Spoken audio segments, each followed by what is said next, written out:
வணக்கம் மகாராஜா. வாங்க பசங்களா. டோலக்பூரோட எல்லைய தாண்டினா அங்க ஒரு அற்புதமான மலை இருக்கு, நீலி மலை.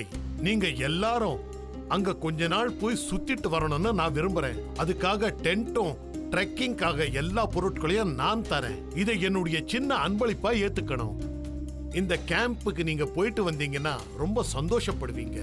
எல்லாரும் போயிட்டு வாங்க. ரொம்ப சந்தோஷம். ரொம்ப வருஷத்துக்கு அப்புறம் நீலிமலைக்கு நம்ம ஊர்ல இருந்து நீங்க எல்லாம் போறீங்க இல்லையா சேனாதிபதி? ஆம் மகாராஜா. அது மட்டும் இல்ல, போறதுக்கு முன்னாடி நீங்க ராஜகுமாரிய சந்திச்சிட்டு போங்க.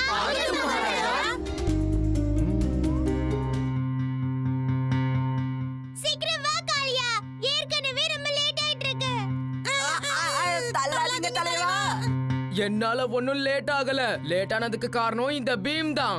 மகாராஜா கிட்ட அப்படி என்னதான் பேசிக்கிட்டு இருந்தானோ. சீக்கிரமா திரும்பி வாங்க பசங்களா. ஏம்மா, நீலிமலையில இருந்து உங்களுக்கு ஏதாவது வேணுமா? அங்க என்ன இருக்கு? வெறும் கல்லுங்க தானே இருக்கு. சீக்கிரமே வந்துருவோம்.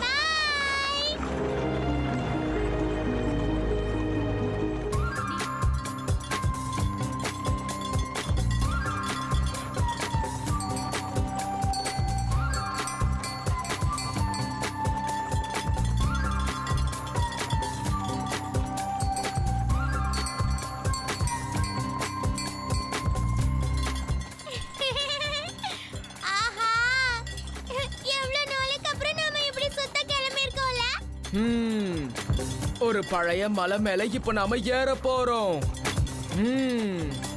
காளியா, இது வரைக்கும் நாம யாரும் இந்த இடத்துக்கு வந்ததே கிடையாது. அது தெரியுமா உனக்கு? அந்த நீலிமலை மாதிரி வேற இடமே இல்லைன்னு எல்லாருமே சொல்றாங்கப்பா, தெரியுமா?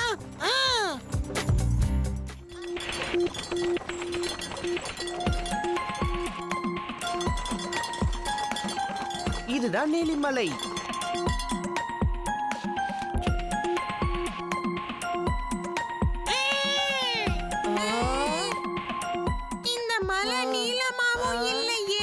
அதுவும் சரிதான். அப்ப எதுக்கு இத நீலிமலைன்னு சொல்றாங்கன்னு தெரியல. அடங்கப்பா, அது வெறும் பேர் தான்ப்பா, பேர் தான்.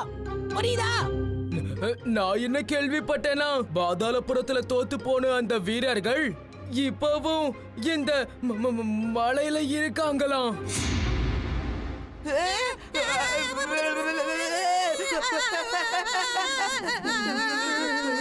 தலைவா, ரொம்ப பயமா இருக்கு.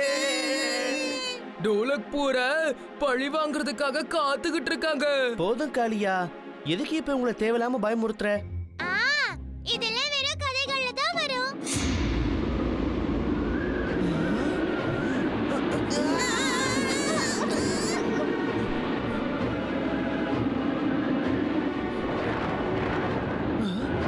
பயங்கரமா மழை வர போகுது. அதுக்குள்ள டென்ட்டை கட்டிடலாம், வாங்க.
என்னாச்சு பீம்?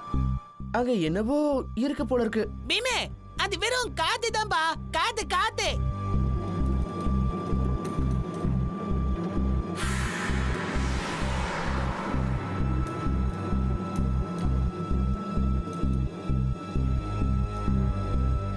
பீம், நாம இன்னைக்கு இங்கேயே தங்கிடலாமே.